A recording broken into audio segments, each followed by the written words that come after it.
1933, Berlin. Un homme prend le pouvoir.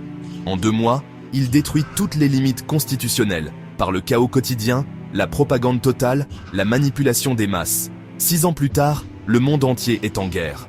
1950, Corée. Des prisonniers américains avouent des crimes qu'ils n'ont jamais commis. Leur esprit a été reformaté, leur personnalité effacée. 1978, Guyane. 918 personnes se suicident en une nuit, sur ordre d'un seul homme. Voici les 10 manipulateurs les plus dangereux de tous les temps. Ceux qui ont trompé des nations entières, qui ont brisé des millions d'esprits, qui ont transformé la réalité elle-même. Des maîtres de la manipulation mentale, des architectes du mensonge, des ingénieurs de la folie humaine. Numéro 10. Gregor MacGregor, Écosse, 1822. Un officier écossais invente un pays entier de toutes pièces. Le Poyais, situé en Amérique centrale. Il imprime des cartes détaillées, rédige des guides touristiques, décrit des villes magnifiques, des plages paradisiaques, une économie florissante. Il vend des terres, des titres de noblesse, des obligations gouvernementales. Des centaines de personnes achètent, investissent leurs économies. Certains embarquent sur des navires. Direction le Poyais, le pays de leurs rêves. À leur arrivée, ils découvrent une jungle hostile. Aucune ville, aucune infrastructure, aucune civilisation. Juste la nature sauvage. Beaucoup meurent de maladies, d'autres de faim.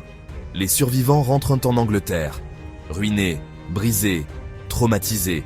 MacGregor, lui, recommence. En France cette fois, puis au Venezuela. Sa technique de manipulation? Créer une réalité alternative complète. Documents officiels, monnaie fictive. Histoire inventée, géographie imaginaire. Il ne mentait pas sur des détails. Il créait un monde entier, un pays qui n'a jamais existé, mais qui semblait plus réel que la réalité. Numéro 9. Grigori Raspoutine, Russie impériale, 1905. Un moine étrange arrive à Saint-Pétersbourg. Sale, mal habillé, alcoolique, débauché. Mais il possède un pouvoir, un regard hypnotique, une voix envoûtante, une capacité extraordinaire à manipuler. Il rencontre la famille impériale. Le tsarévitch Alexis souffre d'hémophilie. Les médecins ne peuvent rien. Raspoutine, lui, semble soulager l'enfant. Comment? Personne ne sait. Hypnose? Pouvoir psychique? Manipulation psychologique? Peu importe. La tsarine Alexandra devient dépendante. Totalement. Elle croit que Raspoutine seul peut sauver son fils. Raspoutine obtient un pouvoir immense. Il place ses amis à des postes clés. Influence les décisions politiques. Pendant la Première Guerre mondiale, alors que le tsar est au front, Raspoutine et la tsarine dirigent pratiquement la Russie. Les ministres sont nommés et révoqués selon ses caprices. Les décisions stratégiques passent par lui. La noblesse russe est horrifiée. Comment un paysan ivrogne peut-il contrôler l'empire? Sa méthode? La manipulation émotionnelle totale. Il identifiait la vulnérabilité de ses victimes. Pour Alexandra, la peur pour son fils. Il exploitait cette peur, renforçait sa dépendance, isolait la famille impériale de tout conseil rationnel. En décembre 1916, des nobles le tuent. Mais trop tard, son influence a contribué à déstabiliser l'empire. Moins d'1 an plus tard, la révolution russe éclate. La manipulation d'un seul homme a changé le cours de l'histoire. Numéro 8. Charles Manson, Californie, 1967. Un petit criminel de carrière sort de prison. Il a 33 ans. Il a passé plus de la moitié de sa vie derrière les barreaux. Mais il possède un talent. Pour manipuler, pour contrôler, pour dominer les esprits faibles. Il s'installe à San Francisco. Attire des jeunes perdus, des filles surtout. Il utilise le sexe, les drogues, la musique, la peur. Il crée ce qu'il appelle la famille. Une communauté hippie en apparence. Un culte totalitaire en réalité. Manson se présente comme Jésus-Christ, comme le prophète de l'Apocalypse. Il prédit une guerre raciale qu'il appelle Helter Skelter. Il isole ses disciples du monde extérieur. Les prive de sommeil. Les drogue constamment. Détruit leur identité. Les soumet sexuellement. Les humilie. Puis les reconstruit à son image. Il ne travaille jamais. Ne paie rien. Ses disciples subviennent à tous ses besoins. Certaines se prostituent pour lui. D'autres volent. Toutes obéissent. Août 1969. Manson ordonne le meurtre. Pas lui-même. Ses disciples. L'actrice Sharon Tate, enceinte de 8 mois, et 4 autres personnes sont massacrées. Le lendemain, 2 autres victimes. Pourquoi? Manson voulait déclencher sa guerre raciale, faire accuser les Noirs, provoquer le chaos. Sa méthode de manipulation? Le conditionnement total. Isolation, privation sensorielle, drogue hallucinogène, abus sexuels, humiliation, puis reconstruction de l'identité. Et cette technique psychologique redoutable, alternée entre violence extrême et affection, créer une dépendance émotionnelle absolue. Condamné à perpétuité, mort en prison en 2017. Mais son héritage demeure. Un manuel de manipulation mentale, un exemple parfait de contrôle psychologique total. Numéro 7. Jim Jones, Guyana, 18 novembre 1978. 918 personnes meurent en une seule journée. Le plus grand suicide collectif de l'histoire moderne. Des adultes, des enfants, des bébés, tous empoisonnés au cyanure, sur ordre d'un seul homme, Jim Jones, pasteur charismatique, fondateur du Temple du Peuple. Au départ, Jones prêchait l'égalité raciale, la justice sociale, le socialisme chrétien. Il attirait des gens sincères, idéalistes, qui voulaient en changer le monde. Mais progressivement, le discours a changé. Jones s'est proclamé prophète, puis réincarnation de Jésus, puis Dieu lui-même. Il a commencé à contrôler chaque aspect de la vie de ses disciples. Leur argent, leur travail, leur sexualité, leurs enfants. Les répétitions de suicide ont commencé. Des exercices, pour tester la loyauté, ont distribué du jus de fruits en disant qu'il était empoisonné. Ceux qui refusèrent de boire étaient punis. En 1977, fuyant les enquêtes aux États-Unis, Jones emmène près de 1000 disciples en Guyane, dans la jungle. Jonestown, un paradis promis, un enfer réel, travail forcé du lever au coucher du soleil, malnutrition, punition publique, haut-parleurs diffusant les sermons de Jones 24 heures sur 24, isolation totale du monde extérieur, répétition de suicides de plus en plus fréquentes.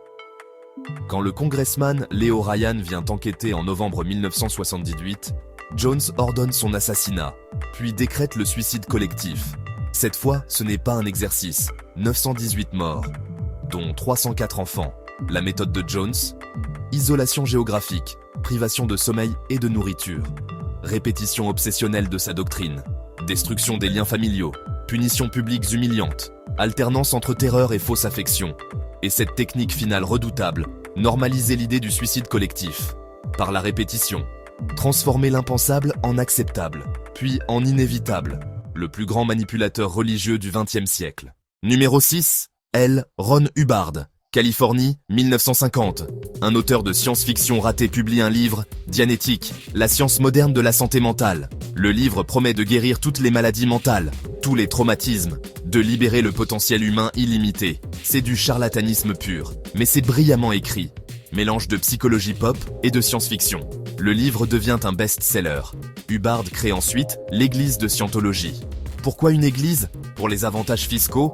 Pour le statut protégé? Il développe un système complexe. Des niveaux de formation, des auditions payantes, des cours de plus en plus chers. Pour atteindre les niveaux supérieurs, il faut payer des dizaines de milliers de dollars. Parfois, des centaines de milliers. Hubbard promet la liberté spirituelle, mais crée une dépendance totale. Il utilise des techniques sophistiquées, l'électromètre, un appareil pseudo-scientifique, les confessions enregistrées pendant les auditions, utilisées ensuite pour le chantage, la doctrine des personnes suppressives.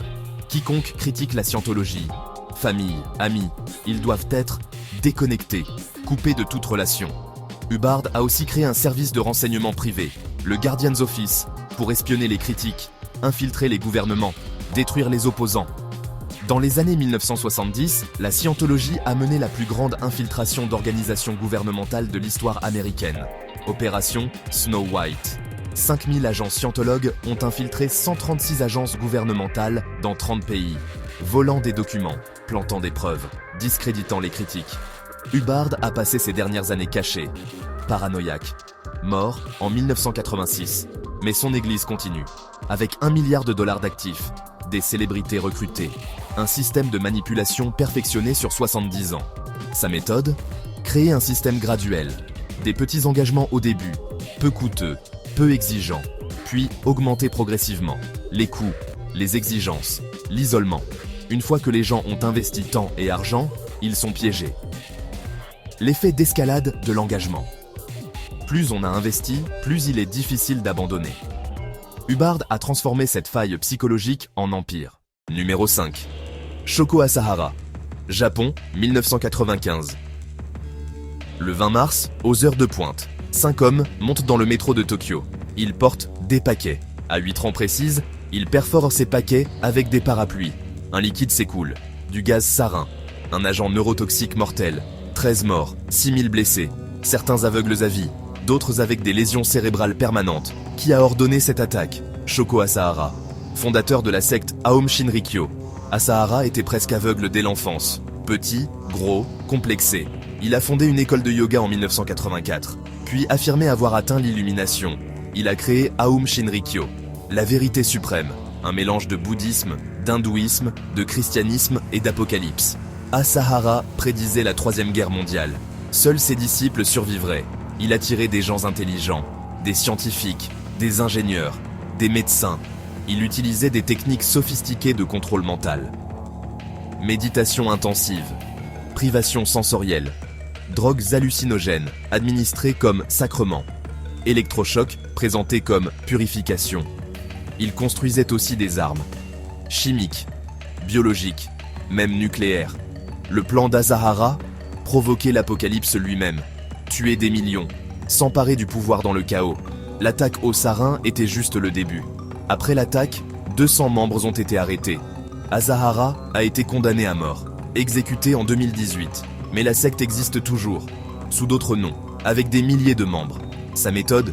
Recruter les meilleurs esprits, les scientifiques, les ingénieurs, puis les isoler dans des communes, les soumettre à un conditionnement intensif, méditation extrême, jeûne prolongé, drogue, isolement sensoriel, détruire leurs pensées critiques, puis leur donner un but apocalyptique, transformer des génies en terroristes, par la manipulation mentale systématique. Numéro 4. Mao Zedong, Chine, 1949-1976. Le président Mao prend le pouvoir. Pendant 27 ans, il va diriger le pays le plus peuplé du monde et causer la mort de 45 à 80 millions de personnes. Pas par guerre, par manipulation, par politique, par folie idéologique. Dès le début, Mao met en place la réforme de la pensée, le lavage de cerveau systématique. En chinois, Zinao, laver le cerveau. Des millions de Chinois passent par des camps de rééducation, critique publique, autocritique forcée, humiliation, torture psychologique. Le but? Détruire l'ancienne personnalité, créer l'homme nouveau. 1958, Mao lance le grand bond en avant. Il veut transformer la Chine en superpuissance industrielle. En quelques années, il ordonne la collectivisation totale. Les paysans doivent abandonner leurs fermes, travailler dans des communes, fabriquer de l'acier dans leurs cours, avec des techniques absurdes. Résultat? La plus grande famine de l'histoire humaine, entre 15 et 55 millions de morts. Les gens mangeaient l'écorce des arbres, les rats, leurs propres enfants, pendant que les stocks de grains pourrissaient, exportés pour sauver la face du régime. Mao savait, les rapports lui parvenaient, il a continué, parce qu'admettre l'échec était impossible. 1966. Mao lance la révolution culturelle. Il mobilise les jeunes, les gardes rouges, pour détruire les 4 vieilleries, vieilles idées, vieilles cultures, vieilles coutumes, vieilles habitudes. Les adolescents terrorisent le pays, détruisent des temples millénaires, brûlent des livres anciens, humilient leurs professeurs, torturent leurs parents. Des millions sont déportés, emprisonnés, tués. La Chine sombre dans le chaos. Pendant 10 ans, Mao crée aussi un culte de la personnalité délirant. Son petit livre rouge est imprimé à 1 milliard d'exemplaires. Chaque Chinois doit le porter, le réciter, chaque matin, le brandir dans les réunions, chanter ses louanges. Des statues géantes de Mao partout. Sa méthode? La manipulation totale de la réalité, contrôler l'information, réécrire l'histoire, créer un langage nouveau, détruire les liens familiaux, remplacer toutes les loyautés par une seule, envers le parti, envers Mao.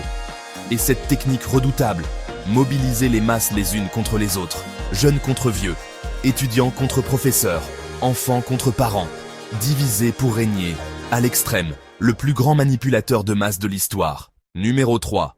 Staline, URSS, 1924-1953. Joseph Staline prend le pouvoir après Lénine. Pendant 29 ans, il va diriger l'Union soviétique d'une main de fer, causant la mort de 20 millions de personnes, peut-être plus. Sa première grande manipulation? Éliminer ses rivaux. Trotsky, Boukharine, Zinoviev, tous les vieux bolcheviks. Pas seulement les tuer, les faire avouer des crimes imaginaires, les procès de Moscou, 1936-1938, des héros de la Révolution avouent être des espions, des traîtres, des saboteurs, devant le monde entier. Pourquoi avouaient-ils? Torture, menaces contre leur famille, privation de sommeil, mais aussi manipulation psychologique.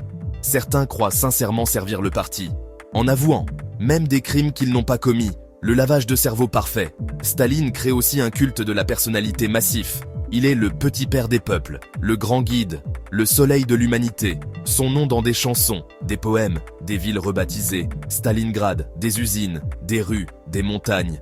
Partout son portrait, son buste, sa statue. Les gens pleurent de joie en le voyant, ou font semblant, par peur. 1932-1933, l'Holodomor, la famine en Ukraine. Staline collectivise l'agriculture de force, confisque toutes les récoltes. 4 millions d'Ukrainiens meurent de faim. Pendant que les silos sont pleins, le grain est exporté. Pour financer l'industrialisation, Staline nie la famine. Interdit d'en parler. Les journalistes occidentaux qui révèlent la vérité sont bannis. Ceux qui restent mentent, comme Walter Duranty du New York Times, qui nie la famine, et gagne un prix Pulitzer pour ses mensonges. La Grande Terreur, 1936-1938. Staline ordonne l'arrestation massive. Des quotas sont fixés. Chaque région doit arrêter un nombre précis de ennemis du peuple. Les preuves, inutiles. Les aveux, obtenus par torture. 750 000 exécutions en 2 ans. 1,5 million déportés au goulag. Des millions de familles brisées. La méthode de Staline? Créer une paranoïa collective. Faire de chacun un espion potentiel. Un traître possible. Encourager les dénonciations. Enfants contre parents, voisins contre voisins. Collègues contre collègues. Contrôler l'information totalement. Réécrire l'histoire constamment. Les photos officielles sont retouchées. Les personnes en disgrâce disparaissent, même rétroactivement. Les encyclopédies sont réécrites. Les manuels scolaires changent. La vérité d'hier devient mensonge. Le mensonge d'aujourd'hui devient vérité. Orwell s'en inspirera pour 1984. Staline meurt en 1953. Ses derniers mots? Inconnus. Mais son héritage demeure. Un système de manipulation d'État, perfectionné, industrialisé, copié par des dizaines de dictatures. Le maître de la terreur et du mensonge. 1933. Berlin. Un homme prend le pouvoir. En 2 mois, il détruit toutes les limites constitutionnelles, par le chaos quotidien, la propagande totale, la manipulation des masses. 6 ans plus tard, le monde entier est en guerre. Hitler maîtrise la propagande moderne. Son ministre Goebbels est un génie. Ils utilisent la radio, le cinéma, les affiches, les rassemblements de masse, les Jeux Olympiques de 1936. Tout est spectacle, tout est mise en scène, tout est manipulation, le mythe du Führer. Hitler n'est pas un politicien ordinaire, il est le sauveur, l'envoyé du destin, l'incarnation de la volonté du peuple allemand. On ne le critique pas, on l'adore. Les femmes pleurent à sa vue, les hommes tendent le bras, les enfants chantent ses louanges. Dès l'école, dès 6 ans, le programme de jeunesse, les jeunesses hitlériennes, 8 millions d'enfants endoctrinés, entraînés, formatés, prêts à mourir pour le Führer, la manipulation raciale. Hitler convainc les Allemands qu'ils sont supérieurs. La race aryenne, le sang pur, destiné à dominer le monde. Et les autres, les Juifs surtout. Ils sont la cause de tous les maux, de la défaite de 1918, du chômage, de l'inflation, de la décadence. Cette manipulation simple mais redoutablement efficace. Trouver un bouc émissaire, un ennemi commun, extérieur et intérieur. Puis, tout lui attribuer. Les lois de Nuremberg, 1935. Les Juifs perdent leurs droits, leur citoyenneté, leurs biens. Kristallnacht, 1938. Des synagogues brûlent, des magasins détruits, des Juifs arrêtés. Le début de la solution finale. 6 millions de Juifs assassinés. Plus des millions de Slaves, de Roms, de handicapés, d'homosexuels. Le plus grand génocide de l'histoire. Comment?